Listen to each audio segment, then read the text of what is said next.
Nothing's easy, nothing's... All right. Fine, we'll do it. We'll do it live! That should be good. Okay. So, Kleist, even though he wrote a long time ago, he was born in the 18th century, the 1700s. Why is it that way? First century is not the hundreds. Get up to the hundreds. Born in the 18th century, a long time ago. But I think the idea that he's speaking against here, which is the idea that you gotta really have all of your ideas in your head first, and then speaking just transmits them. Speaking doesn't do anything, it just transmits information.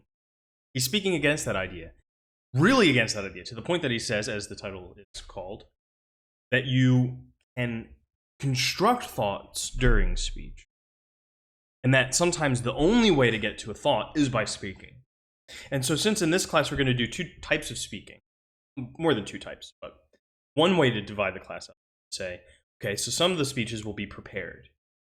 Some of these speeches, this is true of probably every public speaking class there is, that you have these kinds of speaking. But this is also true in life, that sometimes your speaking is a little bit more prepared.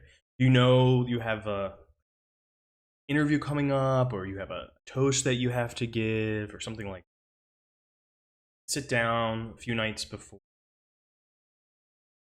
according to my experience with students, the night before, an hour before. Not just students, professors do that too. It's true, a lot of people procrastinate. But you sit down, use the light of the lamp, write it out, memorize it. You prepare your speech. Sometimes, though, you have to speak in the moment. In fact, most speaking is like that, isn't it? But we tend not to be too nervous about the type of speaking that we do casually, that we do every day. We're like, oh, well, what does that matter? Well, that speech matters too. But it's nice to kind of think about how those moments might not just be moments where you are confined or constrained into having to speak. So you say, okay, because I can't prepare, I'll prepare. That there might be something kind of beneficial for what you want to say in having that moment where you kind of have to speak, that a thought might emerge in that moment. And why does that happen? That's what this first essay is about. Let's check it out. So what we're going to do is, I'm just going to read it through. I'm going to stop at places where I find it interesting. If you are in the chat, you can ask questions, have a conversation. And one of the reasons why I'm doing this is that hopefully you look at a way of eating. I did already have breakfast. Shows you I'm in Boston. This is not a thing outside of New England as much. Dunkin' Donuts outside of New England is kind of where you end up. Can't find another place to get coffee, but here people are very proud of Dunkin'. Find charming. Bless. Okay, so we see what reading looks like.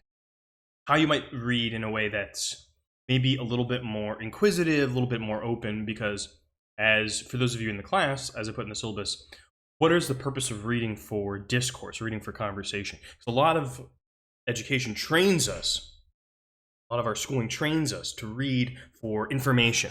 So I'm trying to find out what the structure of some molecule is and kind of retain it for a test.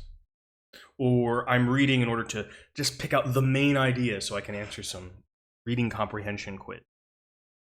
But that's, and there might be something to say for that model of reading. I don't like it, personally. I think it's a kind of reading designed for testing, because people want to evaluate on it. So, well, what would reading be that would just good? Let's imagine that things can be good without them being always easily evaluable. And I think a good reading is kind of reading where you get a richness of meaning from what you are reading. You see that there are multiple possibilities for how other people might approach it. And you can kind of begin to discover in your reading other potential audiences, other attitudes, not necessarily the ones that you have, but what others might have. And those may inform your attitude and your opinions as you read. So it's not so much about reading for information. Neither of these readings, especially these first two, really have any kind of informative quality. They're not going to tell you the capital of the Czech Republic. They're not going to tell you some random fact that you can file away and bring out a cocktail party.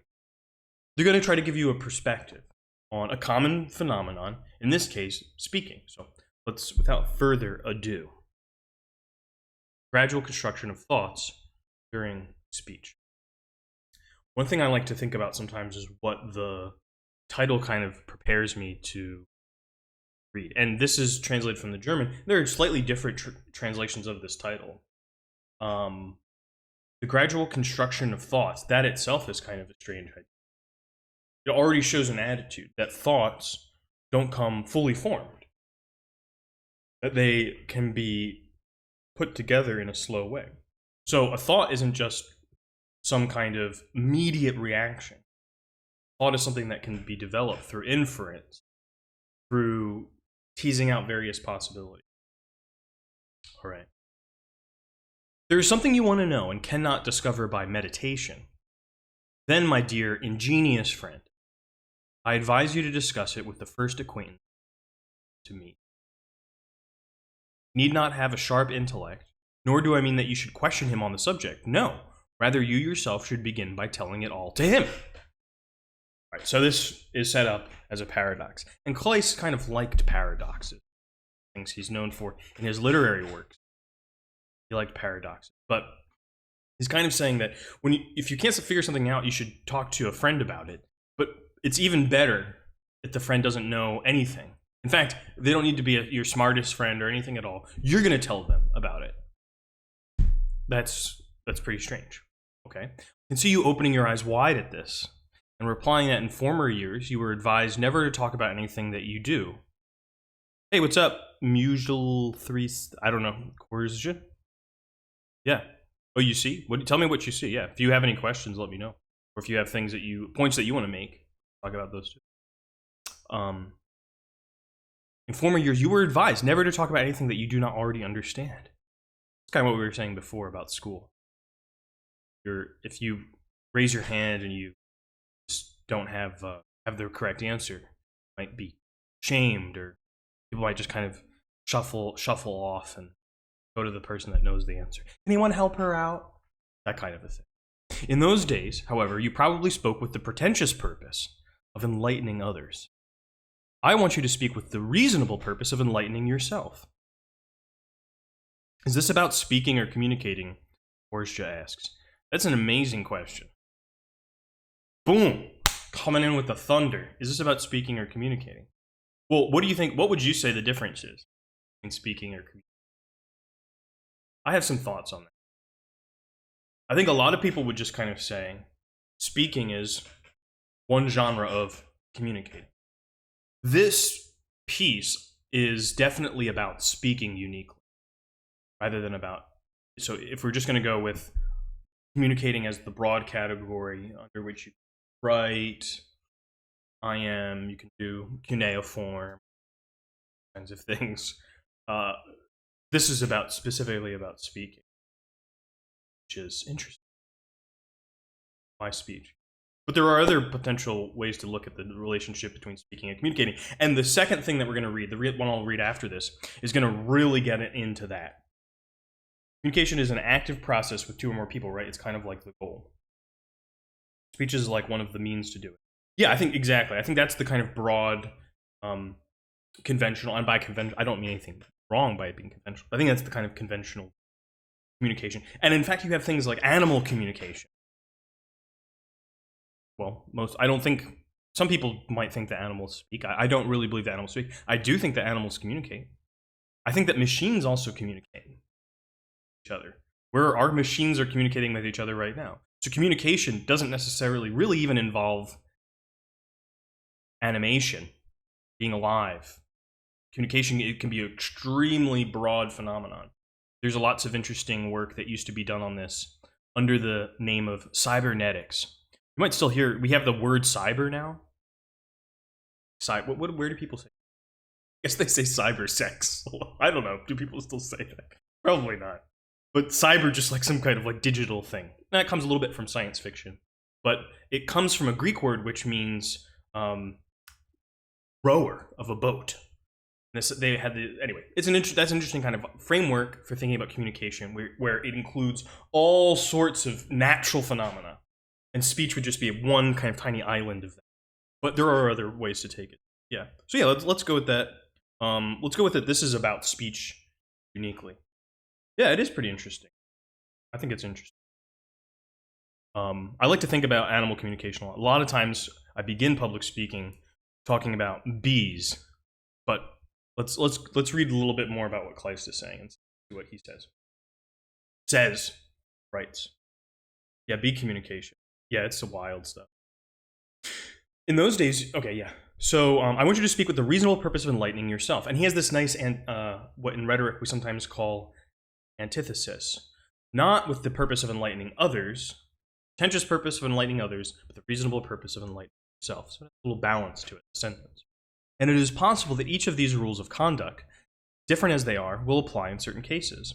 The French say, l'appétit vient en mangeant, which means the appetite comes in the eating. We all know this phenomenon. You're like, oh, I'm not hungry. I guess I'll... And then you start eating. And this maxim holds true when parodied into l'idée vient en parlant. The idea comes in speaking. So if you just start speaking, you'll come up with an idea. I mean, what do you think? Do you agree or disagree at this point? I think a lot of people when they first encounter this idea, in Kleist anyway. That's not true. There's all these times. Is that how brainstorming works?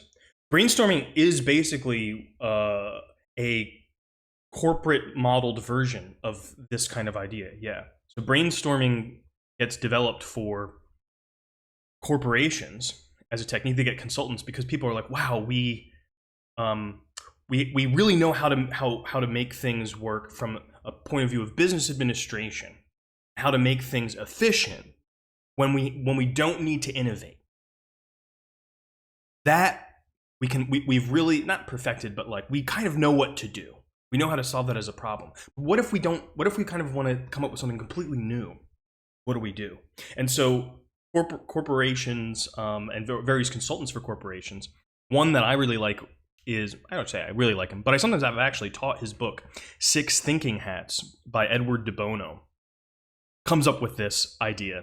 And his is a little bit more structured than what Kleist is speaking, because he basically gives you these 6 modes of thinking. One's going to be optimistic, one's going to be pessimistic, one's going to be emotional, and that kind of organizes group discussion. So I think that one of the things that brainstorming tries to do is put this, the l'idée vient en parlant, the idea that the idea comes in speaking, into a group setting, but it also gives it an instrumental purpose, because ultimately the purpose of brainstorming, at least in that original model, was to come up with something that would be profitable for a corporation, or at least would solve some of its internal. But I mean, of course, brainstorming now I think people use it to mean any kind of time when you're trying to come up with ideas. Say I'm brainstorming about a paper I'm writing. So maybe it has a broader significance today. And here he's going to go and talk about what he does. So his brainstorming technique, which involves speaking. Often I sit at my desk poring over documents. And that word pouring is like, you see how it's spelled a little differently? He's not pouring his coffee over his documents. He's reading them really close. I've recently was talking to my partner, and she was just kind of like, she's a scientist. Screen. She's like, I have to figure out what these numbers mean. She's just staring at the document. Like it's gonna emerge out of that.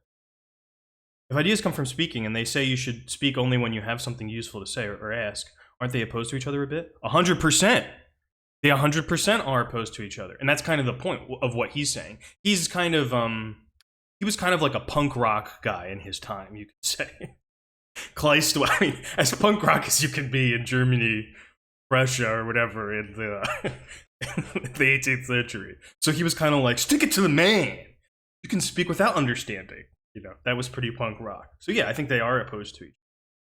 But I'm for the purposes of my class, but also for my public persona here, I kind of take his side. I would say that people get a little too hung up on...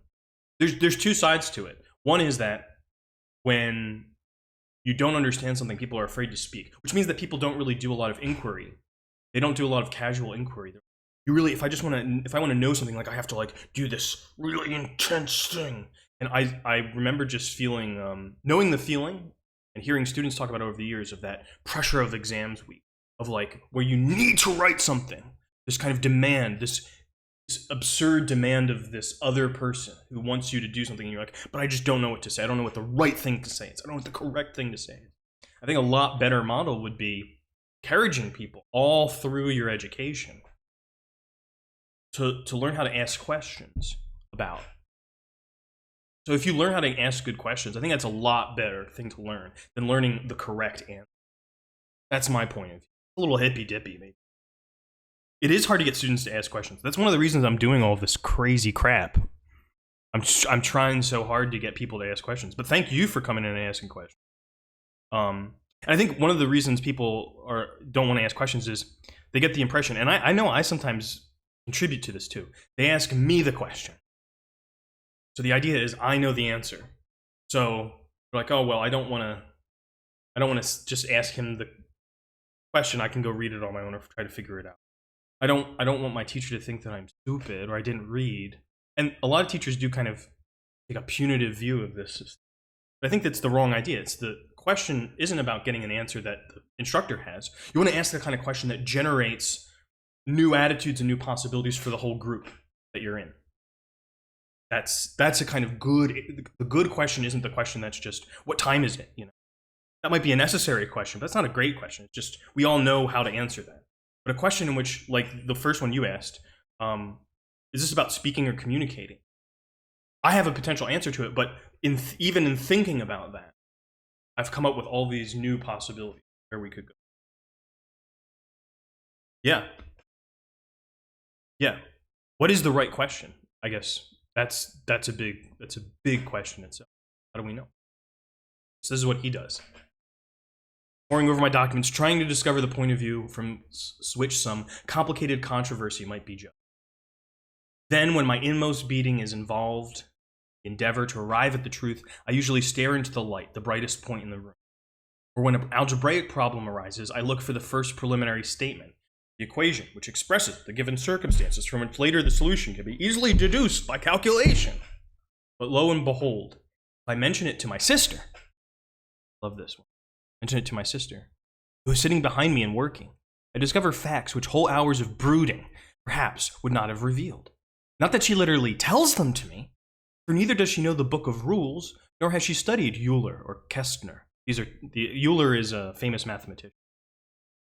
I'm not sure I know who Kästner is. It's probably embarrassing, but I don't know who it is. We could look it up. Let's look up who Kästner is. Just for, Käst. My other computer gives me the umlaut option, but this one doesn't.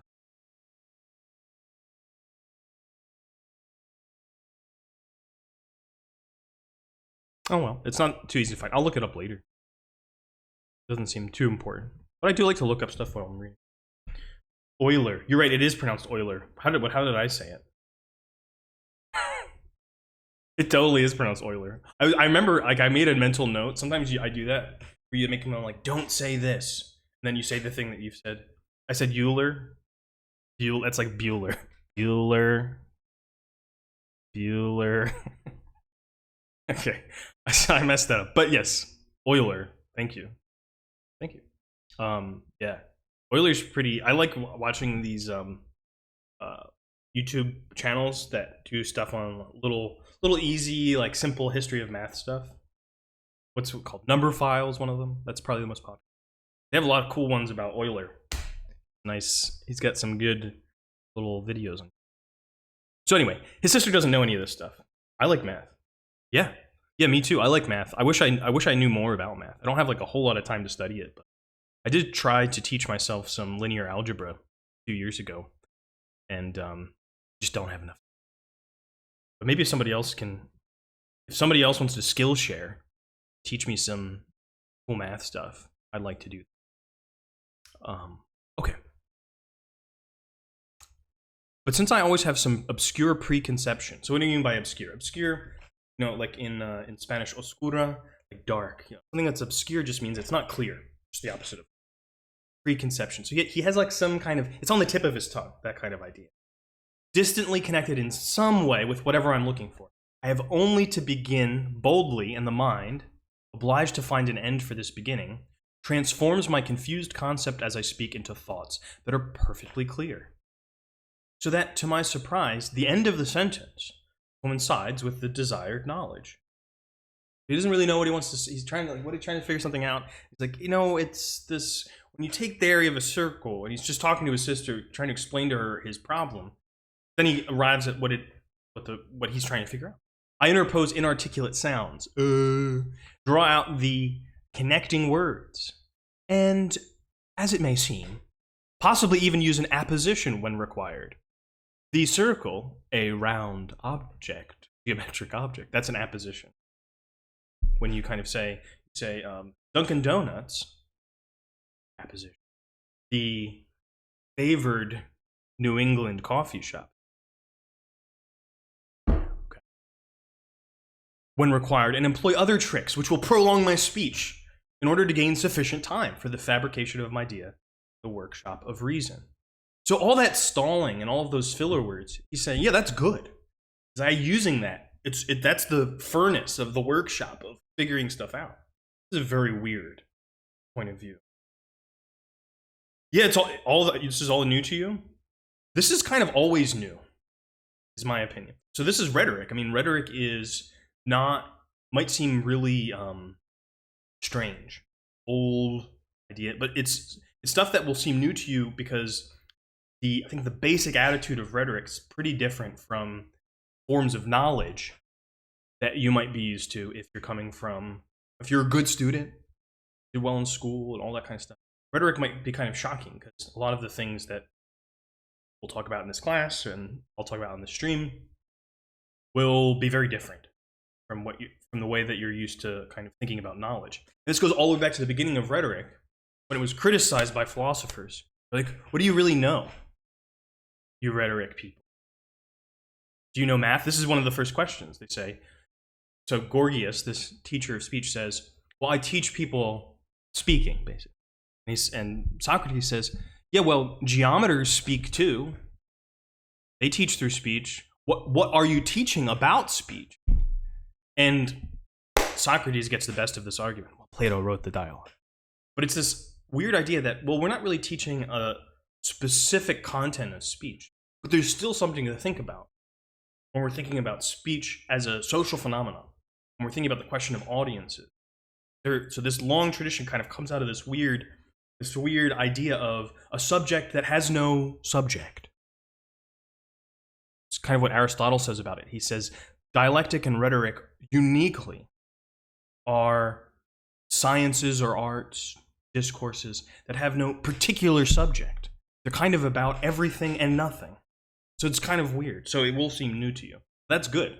That's good. That's not a problem. During this process, nothing is more helpful to me than a sudden movement on my sister's part, as if she were about to interrupt me.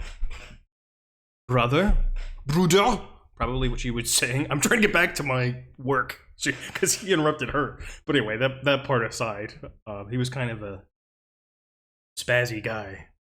For my mind, already tense, becomes even more excited by this attempt to deprive it of the speech of which it enjoys the possession, and like a great general in an awkward position, reaches an even higher tension and increases in capacity. Someone's trying to interrupt you, sometimes you're like, no, wait, let me say it.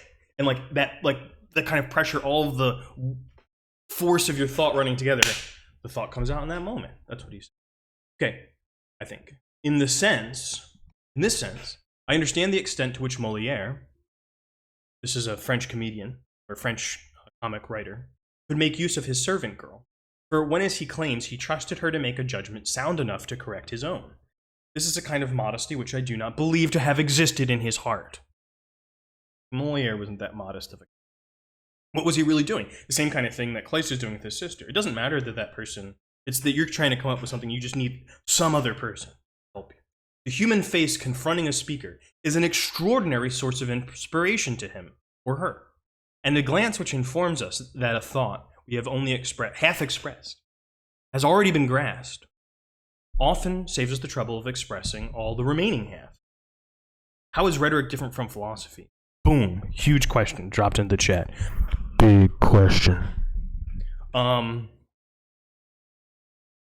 So if you're in the Discord, you can ask Aaron about this, get a second opinion. So that could be a whole nother stream. I wonder if I should do a stream on that, because that might take a long time to. But I would say as briefly as I can.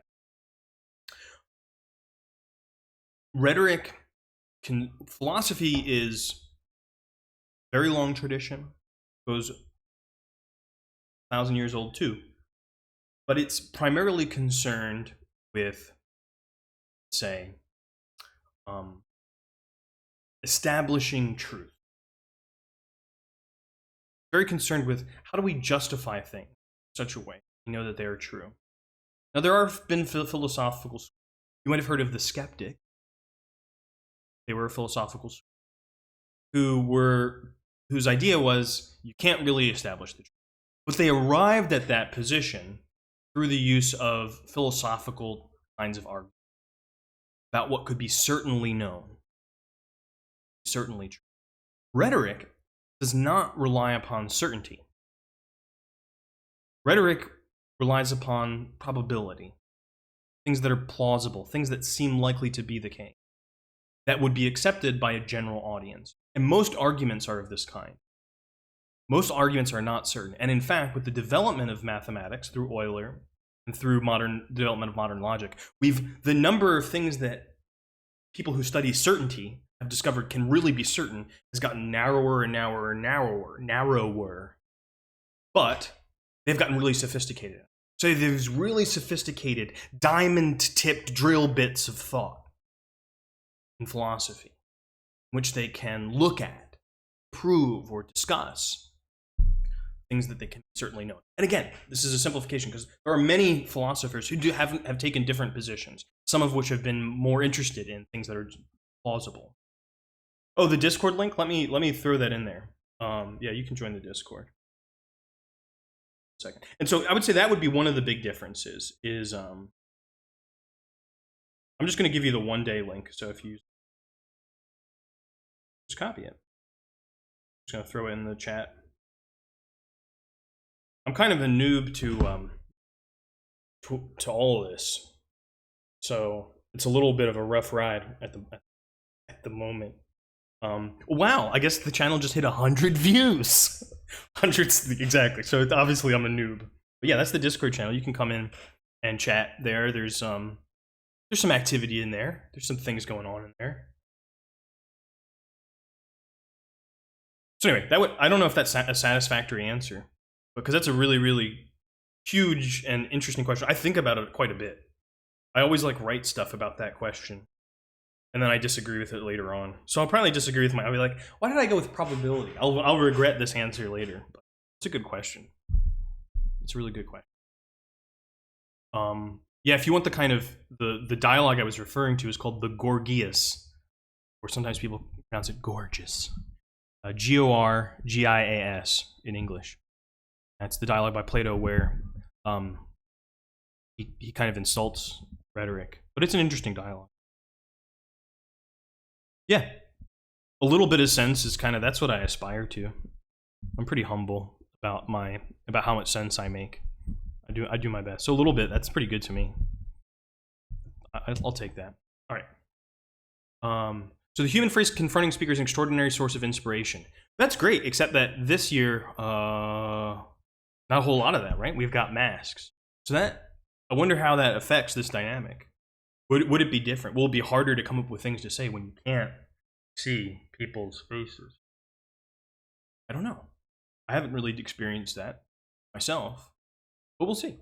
I believe that at the moment when he opened his mouth, many a great orator did not know what he was going to say.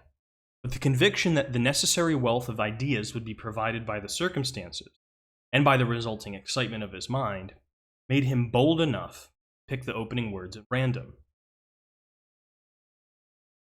You just pick some words, try it out, see where it goes.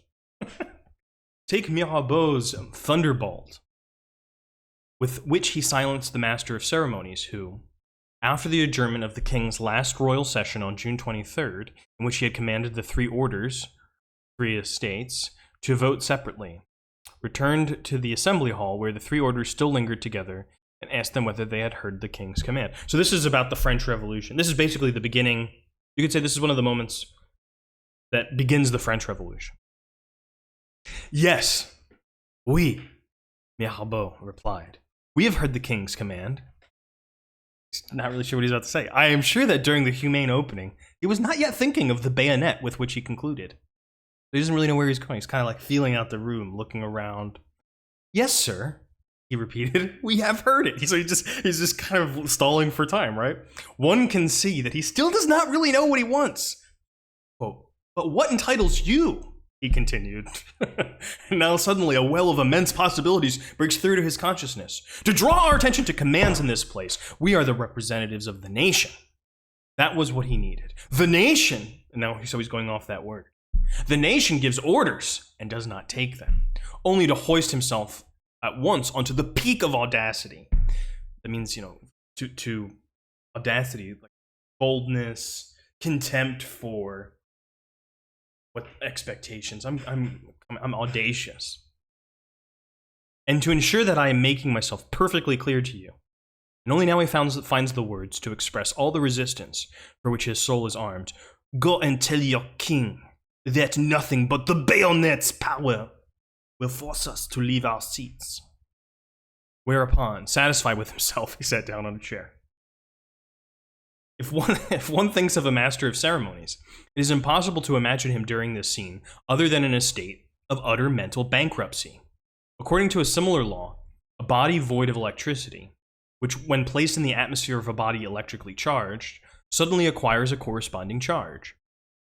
And just as in the electrically active body, the inherent electric charge is renewed after the interaction. So our orator's courage, you like the French accent? It's terrible, I know, yeah. Oof, it's rough. Let's say it was I don't know. I like your handle. Can aliens please abduct me? That's a mood, fam. I saw a UFO. Okay, I don't want to take the stream too far off, but digression is method. Unterwegs ist Methode or something. I saw a UFO, and when I was driving last year, and it was really underwhelming because I was like, I told a few people about it. They're like, yeah, okay, nothing happens, But if I got guide them to me. Yeah, I think it was near, my hypothesis was it was in New Jersey. I kind of looked at a map later, and there was some naval aircraft experiment place there. It's like, I don't really know. But I doubt it was extraterrestrial. That would be, but it was like a light. I was like, is that a meteor? What the hell is that? Lights that was going, it was very strange, it had a big tail. And then it went, and then it like at really high velocity zipped out backwards in a way that a natural body could not. So it was very strange. Everything's legal in New Jersey. You've watched too much Sopranos. Yeah, exactly. As long as you're doing, yeah, exactly. It's unidentified, right? So I like that idea. It's like the UFO is like a good. It does kind of correspond. Work with me, people. It does kind of correspond to what Kleist is talking about. Like, the unidentified flying object is kind of a huge source of speech and speculation. And it really comes from not knowing something. Because, like, once you know what it is, you're like, oh, it's some kind of plane. There's nothing much to say about it. So sometimes some ignorance can be very productive. Not knowing stuff can be really productive of all sorts of forces. Anyway, so he has this long electrical metaphor. At the time, and the theory of electromagnetism here, this is pretty early on. They didn't have Maxwell's equations yet, so take it with a grain of salt. But anyway, in this way, it is possible that in the end, it was the twitching of an upper lip or the ambiguous flicking of a cuff that caused the collapse of the whole social order in France. Which is kind of an interesting. It's that little bit of that butterfly effect kind of idea, isn't it? ultimately. That little moments of you kind of seeing someone act, you speak in some way, and that speech then has this big effect, can come out in a really contingent way. The books that tell us as soon as the master of ceremonies had left, Mirabeau got up and proposed, one, that they should immediately set themselves up as the National Assembly, or Assemblée Nationale, as it is called in France, and two, as being inviolable. For by releasing his energy in the manner of a Kleistian flask.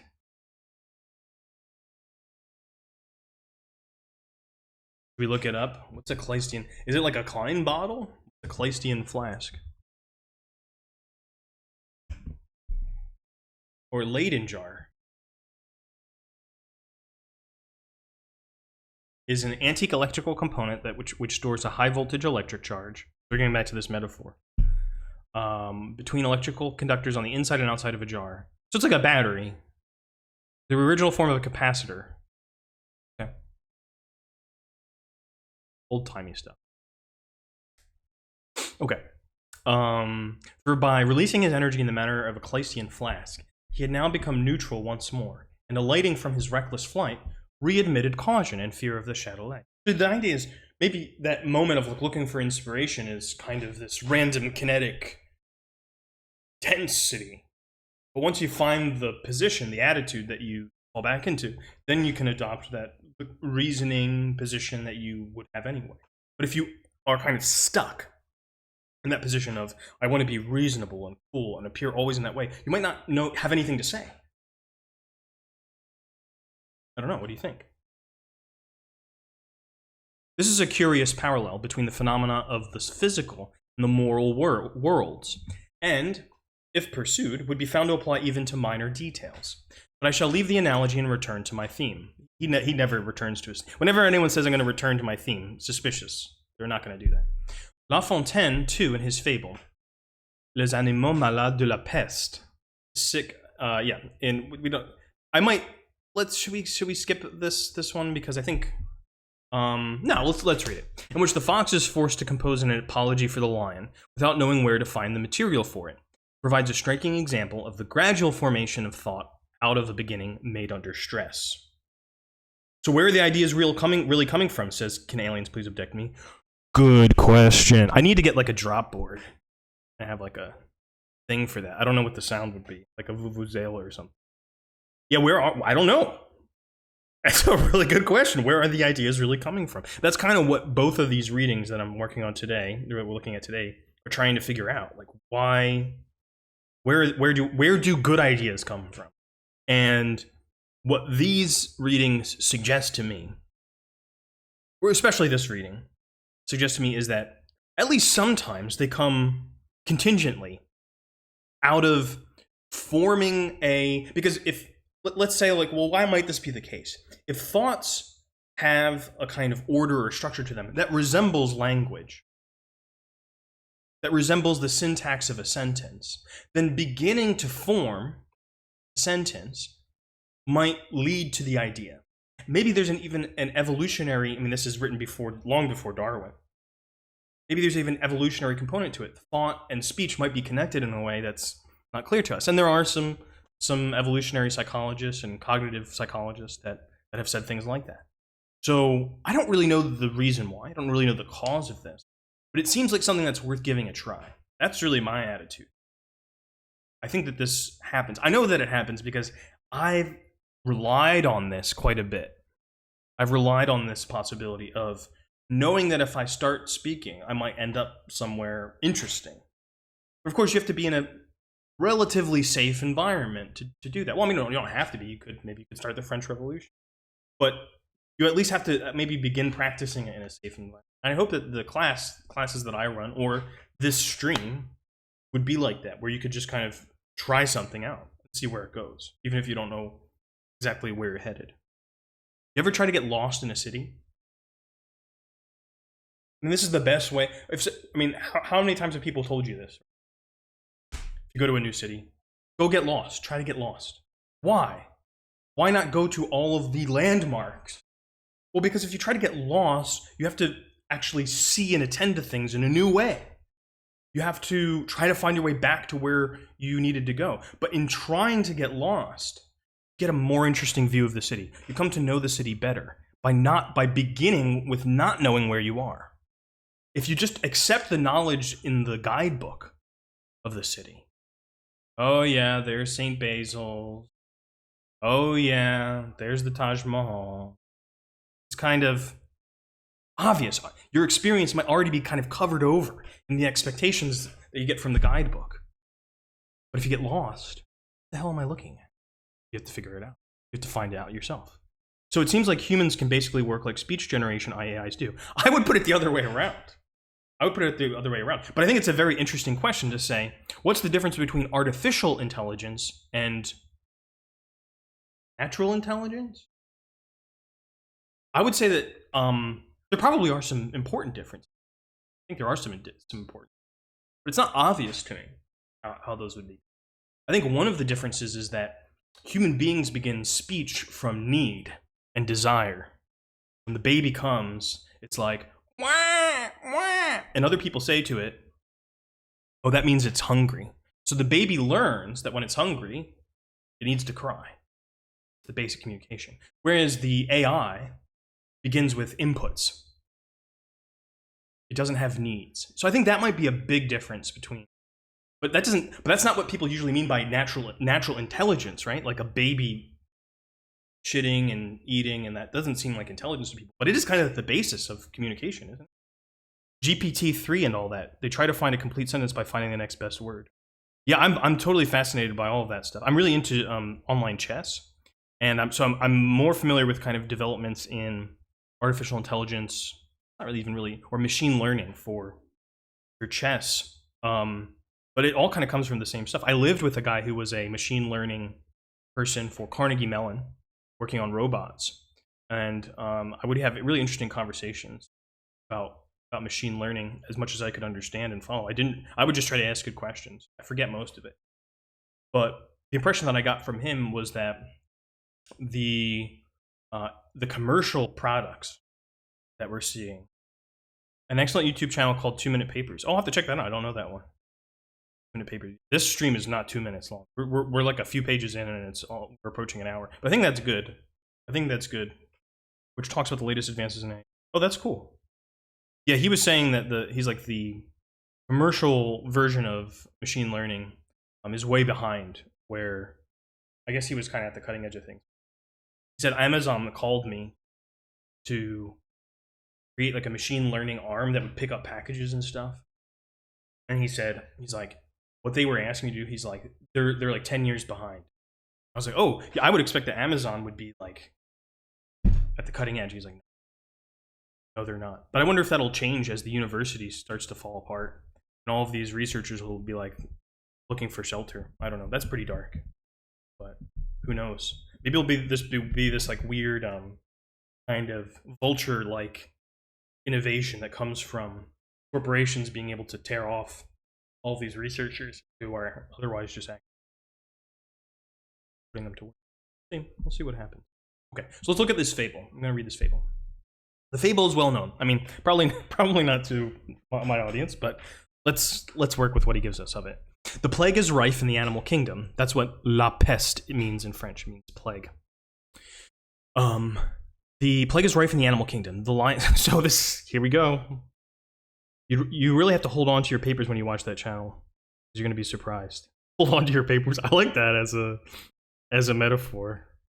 Hold on to your papers, folks. That's good. The plague is rife in the animal kingdom. The lion convokes its most powerful representatives and discloses to them that if heaven is to be appeased, they must offer up a sacrifice. There are many sinners among the people, he says, and the worst of these must die to save the others. They must therefore confess their sins with perfect candor. He, for his part, admits that under the stress of hunger, he has done away with many a sheep, even the dog, if it got in his way. Indeed, in his moments of greed, it has even been his misfortune to gobble up the shepherd. If no one has been guilty of greater weaknesses, he is ready to die. Sire, says the fox, who wants to divert the thunderstorm from himself, you are too generous. Your noble zeal leads you to extremes. What is it, after all, to strangle a sheep or a dog, that unworthy beast? And quant au berger, he continues, for this is the crux of the matter. On peut dire, although he does not know yet know what, one can say that mérite-toi du mal. He takes a chance. Now he's committed himself. Étant, a bad phrase, but one which he gives him time. De ces gens-là, and only now does he hit upon the idea which will save him from his plight. Qui sur les animaux se font un chimérique empire. And now he proves that the ass, the most bloodthirsty of animals, because he nibbles at every plant, is the most suitable for sacrifice. Whereupon they fall upon him and tear him to pieces. So, I mean, what does the fox say? Just a meme, not a real. Oh, what does the fox say? Yeah, I forgot about all this French in here. Maybe I'll like put a little translation in my Discord. By the way, I'll put in chat again. This is Discord if you'd like to join. So the chains. This kind of speech is nothing less than articulated thought. The chains of ideas and of their designations proceed together at the same speed, and the mental documents for the one and for the other agree. Then speech is not an impediment, sort of brake on the wheel of intellect, but like a second wheel running parallel with it on the same axle. So, I mean, again, all these scientific metaphors. Are you the same person as before? Oh, okay, that's interesting. So you just had like a throwaway handle, and this is like your real handle. That's cool. I like this. I like the one I can. I'm gonna refer to you as aliens rather than abduct. Yeah, I have tons of throwaway accounts for all sorts of. It is quite a different matter when the mind has already finished off the thought before speech begins. For when the mind must pause at the mere expression, and this business, far from exciting it, has indeed no other effect than to provide relaxation from excitement. Therefore, when an idea, an idea is expressed in a disorderly manner, it does not follow at all that it was also thought in a disorderly manner. So, you know, sometimes you're like, I really know something, but I say it and it comes out all jumpy. You're like, oh, I wish I could say it better. Everyone has this experience. And what Kleist is saying is, don't sweat it, fam. It's okay. It doesn't mean that you thought you're stupid or anything like that. Rather, it could easily be that the least clearly expressed ideas are just the most clearly thought. Now, I don't totally agree with that. But I think that there's something in there that maybe the ideas, like kind of the movement of thought and the way that thought gets represented to us, maybe it's like a little bit of pictures, a little bit of doing. Like it's a mixture of all these different forms of forms that thought can take that get strung together in like a rebus puzzle. You know what a rebus is? One of those little puzzles where you have to figure out what the word is, but it's just a bunch of pictures and you have to add them up. It doesn't look like anything. It's like, I love you. Yeah, so you know it. Maybe thought's a little bit like that. And so translating all of those different forms of representation of thought into the form of speech is difficult. At social gatherings where minds are continually fertilized with ideas, that's a pretty funny way to be like, wow, this has really fertilized my thinking. Basically be saying like, all of this shit has been very productive. Well, I would have changed my username to be Can Aliens Please Adopt Me Now. If I could, since that's a better word to describe the kind of relationship I would wish to have with the alien. Yeah, abduction does seem a little violent, right? But it's hard to know how else that we would encounter them. There's all sorts of good things in science fiction about this. I mean, the whole Star Trek universe is kind of based on the prime directive of saying you cannot make contact with alien cultures that cannot make contact with you.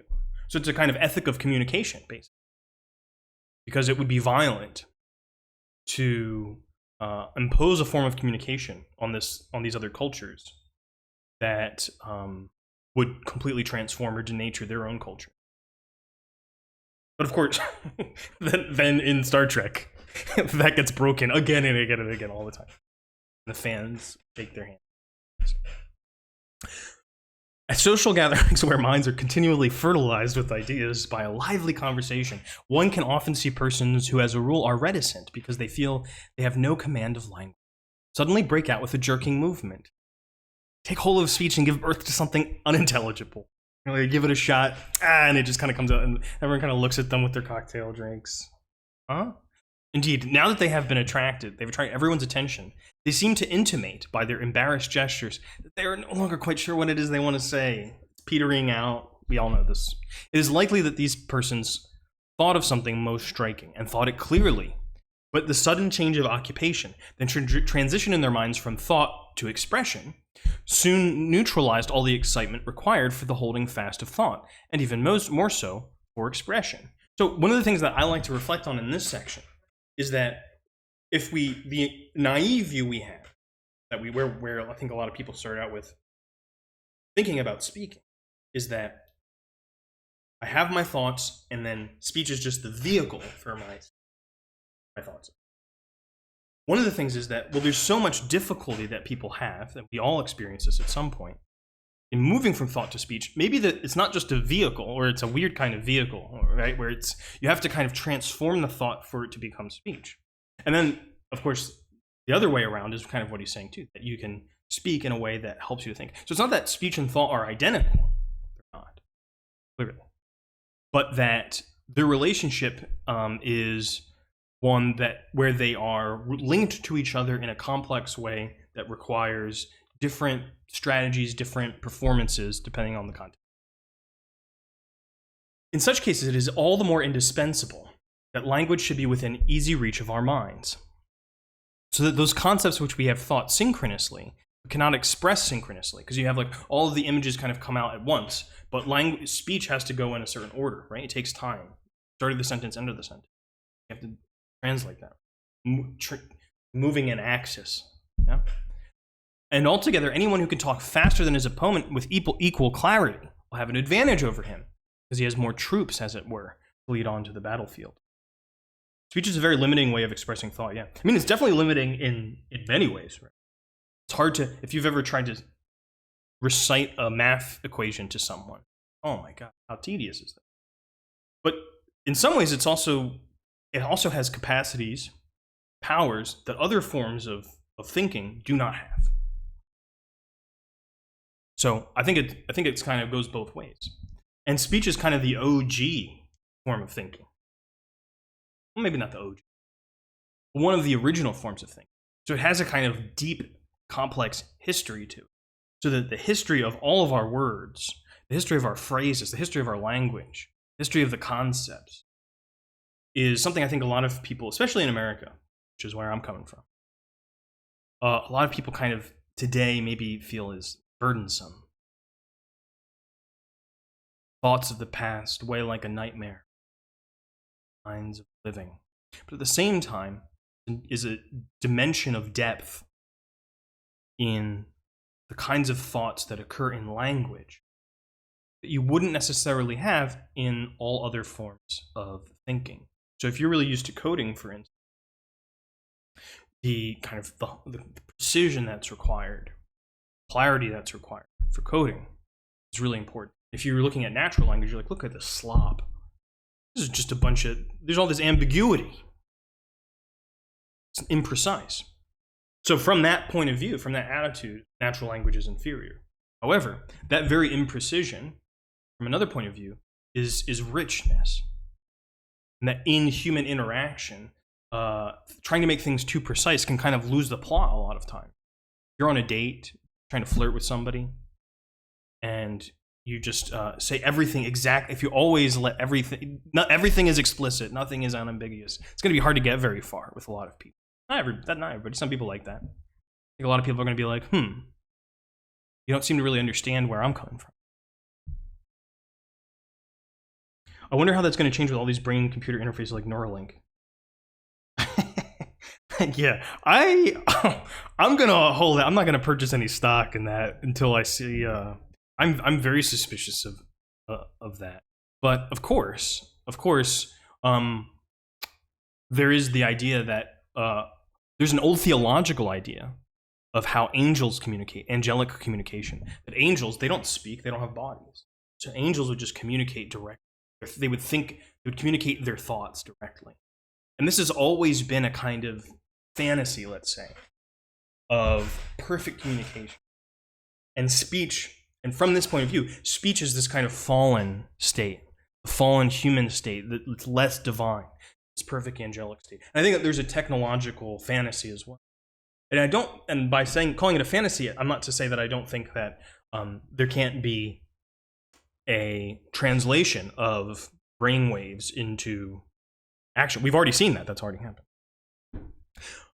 But the idea that meaning would become unambiguous if only I didn't have to speak, I think that's where people get it wrong. Meaning is ambiguous in many, if not most cases. The rarefied scientific worlds of analytic chemistry or mathematics, where meaning is still sometimes ambiguous, but at least because you are trained in a certain way, can become very precise, pretty exact. Would it be weird to make that the model of meaning? I would think. But I have a horse in the game, because if that became the model of meaning, I wouldn't have a job. But I really just don't think meaning works that way. But again, we're getting ideas for other streams here. But I wonder if I could do 2 today, because this has already been great. But I wonder if people have stamina for Flusser after this. Flusser is even more complicated. Okay, but we're almost done with this. We're towards the end here. I really like this paragraph. It's getting hot. There's no fan. Oh well, this is my problem next. Hey, what's up? Steve. I know Steve. Welcome to the stream. This is a 5-page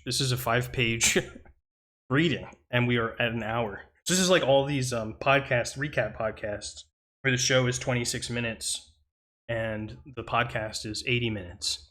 But I think it's good. We've had a really interesting conversation so far. Really, really interesting. Stimulating. It's been very fertilizing. Are you streaming while teaching your class? I'm not sure I know exactly what you mean. That's ambiguous, aliens. Yeah, this is like a experiment, let's say. I'm at Northeastern, which has been in the news recently for its expulsion of 11 students. And a lot of my colleagues are going to be remote, fully. I'm going to be evidence. I'm going to be in person, but we have this complicated system where some people are in the classroom, some people aren't in the classroom. And I'm trying to create some content so that people can interact with, so that we have, because I'm not really sure what it's going to be like. Some of the things that I used to do in class might not work anymore. So I don't know. I'm not sure if this works, but I've liked meeting you at least. I think I'll keep doing it. We'll see. But yeah, if you come into the Discord, you'll see what the class is like. It starts tomorrow, so this is just like prep. You might even be in the class. I have no idea. I don't know. That's another weird thing about being. I don't really know. Which is not bad. That's kind of the theme of today. So bad. All right. So this is one of my favorite paragraphs in this reading. But even though I've read this many times, there's always new little things that I find and forget about. I think that teaching an X-page essay expands to fill a ton of time because there are none of those familiar markers that indicate to us when we have covered the reading. Boom, Steve, dropping wisdom in the chat. Yeah, I totally agree. Yeah, yep. That's kind of why I like short readings, and I like short assignments in general. Like, I don't really do much writing, but I always like to work on in the classes just like making one sentence, because you see a lot more about the mechanics of the sentence and the meaning if you just work on one. But because we get this kind of like generalized idea of things, and everyone knows that everyone's bullshitting. We write these 15-page papers. You're making the periods. We all know you're doing this is bullshit. Like I don't want to be bothered with that. You're on the other side of the planet. Which planet? No, yeah. That's cool. I think that's one of the things I found, because when I've streamed in the past, I usually stream at an early time, so I usually get a lot of viewers from. I mean, look at his handle, Steve. Which planet is a reasonable? We might be the aliens that you're asking to abduct. But yeah, a lot of people in different time zones. Because not many people are on Twitch in like the middle of the day. I get that. But so that's cool. I like meeting people from different places. So I always try to check a little bit of my assumptions about things being an American, but there's only, you can let me know if I'm saying something that outside of America would be absurd. Living on a planet is such 20th century thinking. It really is. It really is. That's how Hannah Arendt opens the human condition. She's like, well, we've got Sputnik now. Humanity canceled. Okay, that's not really what she... How necessary a certain mental stimulus really is, if only to reproduce concepts which have already occurred to us, can often be seen when persons with open and educated minds are examined and are suddenly confronted with such unexpected questions as these. What is the state? What is property? Or something of the kind. These are some terrible parties he was going to in the 18th century, when people just come up to you and accuse you. J'accuse, what is the state? Right? But this is kind of how classrooms are sometimes. American culture is pretty well known due to media. Yeah, that sweet power, baby. We exported our culture. Yeah, I know this. I know this because my partner's from North Africa, and she knows way more about pop culture than I do. So it's just very strange. It's a very strange world that we live in.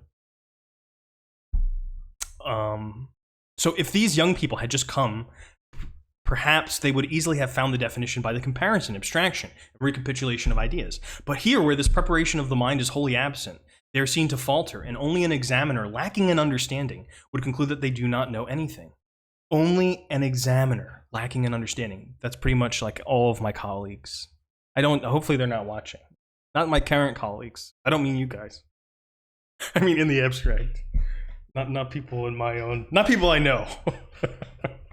But yeah, this idea that if you can't answer this kind of absurd question, you're like, oh, you're stupid, you don't know anything. It's like, no, the question, this is not how people think, But for it is not we who know, but at first it is only a certain state of mind of ours that knows. I'm going to say that again for the people in the back. For it is not we who know, but at first it is only a certain state of mind of ours that knows.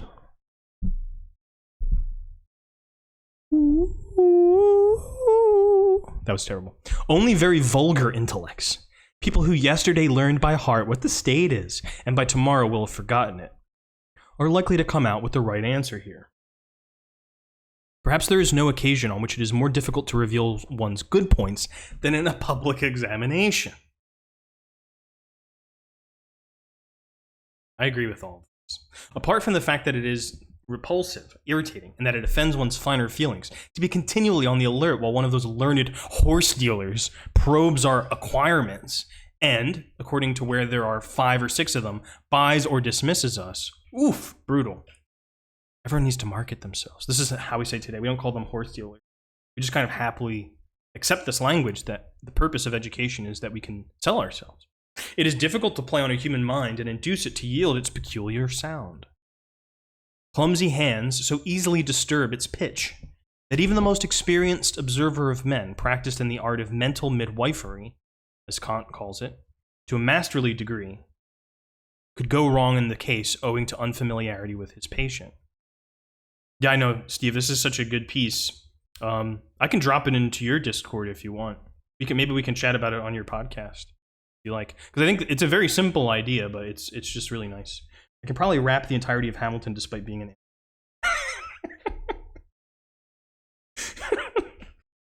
Oh, I'm sorry, aliens are gonna have to ban you from the channel. No, that's okay. That's okay. You have a podcast? I mean, at this point, doesn't everybody have a podcast? I don't really. Steve has one that he's doing for his class, and I think I might start doing one. I'm on some funny ones. Sometimes I get asked as an anonymous guest on a funny podcast, but I'm not gonna dox myself. And then Steve has a I had to get a podcast to renew my passport. Holy shit, that's like the dystopian future of. Whew, so hot, so hot. Yeah, end of summer. Here we go, Boston, baby. There is one circumstance, however, which in most cases gains such young people, even the most ignorant, a good report. It is that if the examination takes place in public speaking, the examiners themselves are too embarrassed to be able to judge freely, Boom! That's right. That's right. That's the secret key. Is that everyone needs to be embarrassed. For not only are they frequently conscious of the indecency of this whole procedure, we should be ashamed to order another person to empty his purse in front of us, let alone his soul, but their own intelligence must pass a strict mustering here. They may only thank their stars if they themselves can leave the examination without having exposed themselves. Oh no, there's a gap in my education. That's true. And then, let me just finish this last sentence here. This is good. Their own intelligence must pass a strict mustering here, and they may often thank their stars if they themselves can leave the examination without having exposed themselves, more disgracefully perhaps than the young man fresh from the university whom they have been examining. German universities, even at this time, had very strict, very difficult examination procedures and all this kind of stuff.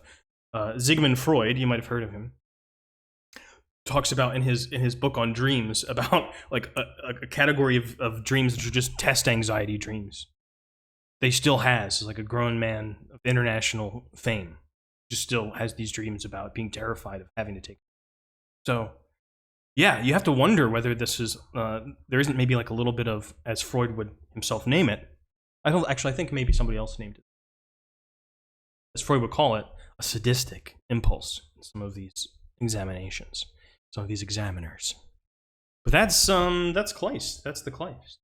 Thinking about writing Hamilton about Captain Picard. Oh man, I don't know what to say about that. Yeah, it's been a year since I graduated and I still have nightmares about an exam the next day. Yeah. Yeah, you know aliens. You know how it is. You don't have to tell us, but I'm curious which country you're in. You're on the other side of the world. I know that there are all sorts of. I used to tutor someone from Korea, and he would tell me these really South Korea, India. Yeah, for sure. This in South Korea, it was really brutal because he would have this like he would wake up, just normal day, wake up, go to school for whatever the 8 hours, immediately leave school and go to an after school program, which you kind of had to do. Then come home, do homework. For school and after school, you have to eat dinner during this, go to bed, do it, and wake up again the next. Incredibly grueling. No time. There's never any time off. And he was just like he was writing a piece about how terrible this was. Like, ooh, yeah. School 6 days a week, right? Yeah, in Japan, I remember I was told by one of the teachers in Japan when I was there, they were like, if the sometimes it's 6 days a week, sometimes it's 7 days a week, because the administrator will come in and there's that senpai kohai thing, and they'll be like, we need someone to volunteer, and everyone volunteers to come in on Sunday. Yeah, China is incredibly difficult, and like in China, that's like they sometimes it's your only shot. If you're from a rural area, it's your only shot out. So there's a lot of family pressure on you to make it to the university and stuff. It's difficult, all over. I mean, all of these testing regimes are really can be quite damaging on people. I wonder what the alternatives could be. Really hard on their kids. Yeah, that's kind of been the history of the human race, right? Being really hard on your kids. I was watching. Over here, we have to become either a doctor or an engineer. Yeah, I've heard that. Yeah. I live with someone who had that upbringing. And she is a doctor, but she's like not pursuing residency because she's like, I'm just so burnt out. If you're bad at that, then just good luck surviving. Right, exactly. Yeah, your nanny is very disappointed in you if you didn't become a doctor. From what I gather, yeah, it can be a lot of pressure. I kind of came from a different background where people were like, oh, you're trying something good, okay. I don't think anyone would really care. Like if I became like people obviously want you to do well in life.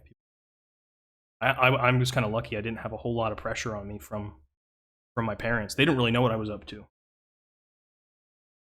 Seems like it turned out okay so far. Yeah, should we do the other one? Let's take a look at it. I might do it another day. I think I was thinking like maybe an hour, but maybe 2 hours is what this really takes. This is fun. I'm enjoying it now that there's some people in the chat and that I actually have my sound on. All right. So anyway, that was Kleist, Gradual Construction of Thought During Speech. If you were in the class, if you happen to see this as the VOD or whatever, this is in the reading discussion channel, posted, pinned there, so you can read it there. You can also just Google PDF. That's where I got it.